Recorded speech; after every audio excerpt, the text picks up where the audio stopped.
Hello, boys and girls.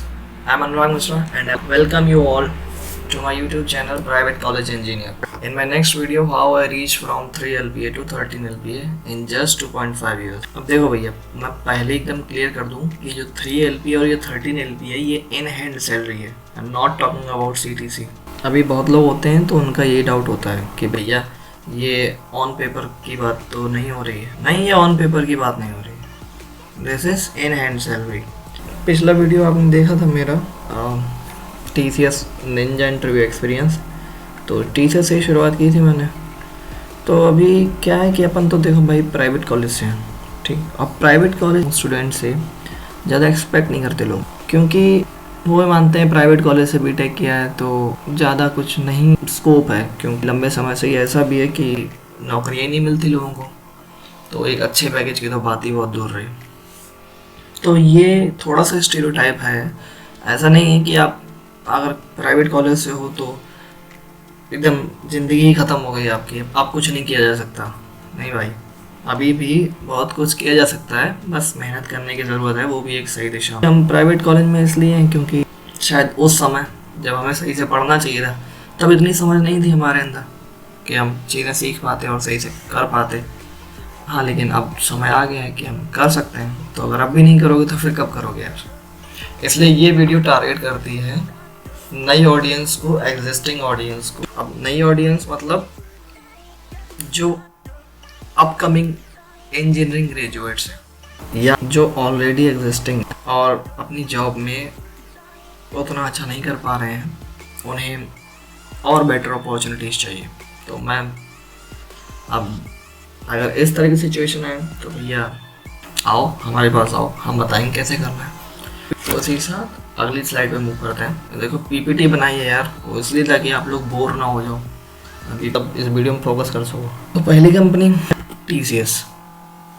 TCS ने मुझे higher किया असिस्टेंट सिस्टम इंजीनियर ट्रेनिंग पे कॉलेज से ही, और मुझे ऑन पेपर पैकेज दिया 3.36. अभी अगर पैकेज के ऊपर जाओगे तो बहुत कम है. क्यों? क्योंकि लोकेशन थी बैंगलोर. अब बैंगलोर में इस पैकेज पर सरवाइव करना टफ है भाई. प्रोजेक्ट में गया तो मेरा जो टीम लीड था उसने कह दिया कि देखो अनुराग, पैकेज कम है, पैकेज तुम्हें कम लगेगा भी, पैकेज कम है भी, लेकिन इस समय पैकेज पर फोकस मत करो. अभी 1 साल 2 साल तक तुम ये समझ लो कि तुम्हारी केवल लर्निंग चल रही है और तुम्हें उस लर्निंग के पैसे मिल रहे हैं स्टाइपेंड ग्रुप में. तुम इसको जॉब मत कंसिडर करो, क्योंकि देखो इंडिया में क्या होता है भाई, जो प्राइवेट कॉलेज के स्टूडेंट्स होते हैं उनको क्या होता है, पहली job mainly TCS, Infosys, Wipro, ऐसी MNCs में ही मिलती है. अपना बीटेक जो होता है वो 4 साल का नहीं होता है, वो 4+2 6 साल का होता है. 4++2 ईयर्स इन TCS, इस तरह का अपना सीक्वेंस है. तो वही उसने मुझे बोला कि तुम थोड़ा अपना लर्निंग पे फोकस करो. तो मैंने कहा ओके, मैंने लर्निंग पे फोकस किया. मुझे TCS ने रैंडम जावा बेस्ड प्रोजेक्ट डाल दिया था. तो वो रैंडम ही डालते हैं चाहे तुम कैसे भी जाओ, क्योंकि वहाँ पर इतनी बड़ी भीड़ है. तो ये तो समझ लो कि भैया कोई इज्जत नहीं होने वाली, बहुत बड़ी भीड़ जाती है वहाँ पर. तो जहाँ भीड़ होती है वहाँ इज्जत नहीं होती, बनानी पड़ती है इज्जत. उन्होंने जावा बेस्ड प्रोजेक्ट में डाल दिया. 6 महीने तक मैं उसमें रहा. मैं ये नहीं कह सकता कि मैंने बहुत काम किया, क्योंकि मेरा डेवलपमेंट रोल था और वो डेवलपमेंट प्रोजेक्ट था ही नहीं, वो सपोर्ट का प्रोजेक्ट था. ये अच्छी बात है, उन्होंने मुझे डेवलपमेंट की चीज़ें बहुत सारी सिखाई.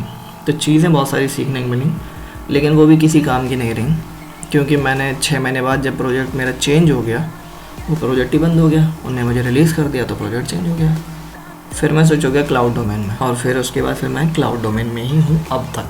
तो भैया जब 1 साल बीता क्लाउड डोमेन में स्विच होने के बाद भी, और पहली साल कंप्लीट हुई, जैसे हम लोग यहाँ पर TCS में फर्स्ट ईयर एनिवर्सरी अप्रेजल भी बोलते हैं, एनिवर्सरी कंप्लीशन भी बोलते हैं कुछ लोग.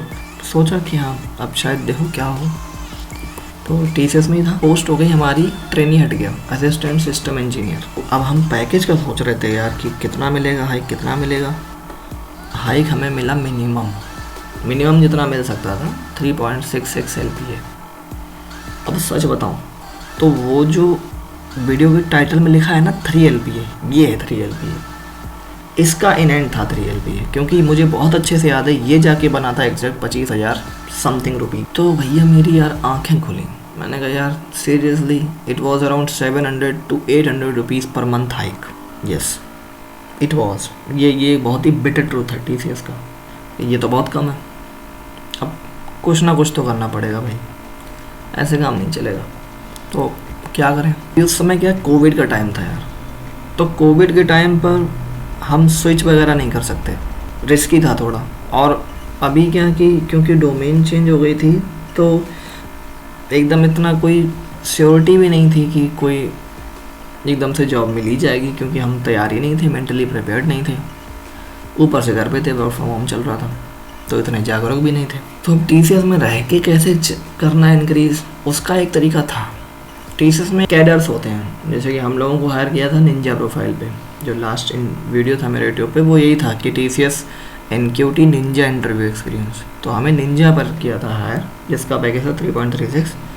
अब उसके ऊपर होता है डिजिटल, और डिजिटल के ऊपर होता है इनोवेटर। तो डिजिटल का पैकेज होता है double of your existing package if it is internal.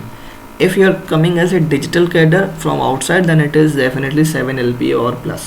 And for innovator, I think it's 11 LPA or plus. ये अपॉर्चुनिटी पूरे 1.5 साल बाद। इस एग्ज़ाम का नाम TCS में होता है TCS Elevate Wings 1 digital capability assessment. मतलब ये लौंडे को डिजिटल ये कैपेबल है, इसको डिजिटल में प्रमोट कर दो अगर ये इस एग्ज़ाम को क्वालिफाई कर लेता है। लेकिन भैया एग्ज़ाम टफ होता है। हमने कहा मरता क्या ना करता, करना तो पड़ेगा। मैं इस वाली स्लाइड में ये बता दूं कि जो फ्यूचर DC एस्पिरेंट्स हैं, DC एग्ज़ाम का पैटर्न, तो इसमें क्या देखो, न्यूमेरिकल और क्वांटिटेटिव एप्टीट्यूड आते हैं। गवर्नमेंट जॉब में जो भी एप्टीट्यूड आते हैं, मैंने तो FCAT की बुक थी उससे प्रिपेयर किया था एप्टीट्यूड, और अरुण शर्मा, उनसे मैंने किया था प्रेफर।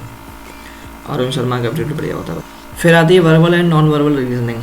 CAC नॉलेज चेक, ये मैं बता देता हूँ। इसमें क्या है कि कंप्यूटर साइंस के कॉन्सेप्ट्स के 10 क्वेश्चन होंगे, 10 या 15, जैसे आपके पैटर्न के हिसाब से। हमारे टाइम पे 10 थे भाई। उसमें वो सब पूछ लेते हैं, DBMS और कोई प्रोग्रामिंग लैंग्वेज के कॉन्सेप्ट्स और डेटा स्ट्रक्चर्स के कॉन्सेप्ट, जो भी उन्हें पूछना होता है वो उन 10 क्वेश्चन में पूछ लेते हैं। फिर होगा इंटरव्यू। एक टिप पहले दे दूँ, अगर आपने रिटर्न निकाल लिया तो इंटरव्यू निकालने के चांसेस हैं 95% आप इंटरव्यू में क्वालिफाई हो ही जाओगे अगर आपने रिटर्न निकाल लिया। तो इंटरव्यू से डरने की जरूरत नहीं। मैं इंटरव्यू से डर बहुत गया था। हालांकि इंटरव्यू बेहद आसान होता है, उसमें कुछ भी पूछ सकते हैं जो उनका मूड होगा, जो उस समय ट्रेंड होगा। हमारे टाइम पे ट्रेंड था कि वो प्रोजेक्ट के बारे में पूछते थे, और TCS में T फैक्टर वगैरह होता है उसके बारे में पूछते थे, तो ये सब पूछते थे। और अगर उनका मन हुआ तो वो टेक्निकल या जो भी आपको प्रोग्रामिंग नॉलेज है उसके ऊपर भी पूछ सकते हैं। तो ये तो था DCA का पैटर्न। दिया भैया DCA, क्लियर हो गया DCA, हमारे पास मेल आ गया, congratulations, your new package is 7.5 LPA। Again this 7.5 LPA is on paper, this is not in hand. अब ये पैकेज लेने में मुझे लग गए 2 साल। तो अब भैया खुश। लेकिन क्या था, जैसे ही 2021 के सितंबर का टाइम आया, लॉन्डन स्विच मारना शुरू कर दिया यार, और बहुत तगड़ा स्विच मारे। अभी क्या, हमने DCA क्लियर किया था तो हमारा पैकेज तो हो गया था, मतलब बरका 50,000 से ऊपर एनहैंड सैलरी हमारी आने लग गई थी। लेकिन लॉन्डो ने स्विच करना शुरू कर दिया, और बहुत ही मासिव वे में स्विच करना शुरू कर दिया। अब हमें क्या, हमारा भी यार मन हुआ कि अगर लोग स्विच कर करके बढ़ा रहे हैं तो हम भी बढ़ा लें, क्योंकि ये जो 7.5 था इसके फ्लॉज थे। फ्लॉज ये थे कि ये जितना भी बड़ा था वो पूरा वेरिएबल था। दूसरा फ्लॉ ये था कि ये वेरिएबल कभी भी डिसकंटिन्यू हो सकता था अगर आपका अप्रेजल बैंड A या B के अलावा कुछ भी आया, या A या B नहीं है तो ये हमारे लिए यार समस्या वाली बात थी। इसको परमानेंट करना या इसमें एक एडिशनल कंपोनेंट लाना या इसको इंक्रीज करना ज़रूरी हो गया। अब ये काम करने के TCS में 2 ही तरीके हैं, या तो ऑन साइड अपॉर्चुनिटी मिल जाए या भैया जॉब चेंज कर दो। मैं ज़्यादा लकी था थोड़ा इस मामले में, मुझे दोनों मिल गई। TCS ने मुझे ऑस्ट्रेलिया की ऑन साइट अपॉर्चुनिटी दी और वीज़ा भी इनिशिएट कर दिया। उधर भैया आ गया ओमिक्रॉन, तो जो ऑस्ट्रेलिया के बॉर्डर्स खुले थे वो फिर से बंद हो गए। मैं समझ गया कि ये जुमला, ये काम नहीं होने वाला भाई, क्योंकि हमसे बहुत सीनियर बैठे थे और पहले तो बॉर्डर्स ही बंद। मैं डिजर्विंग भी हूँ इसलिए उन्होंने मुझे दी।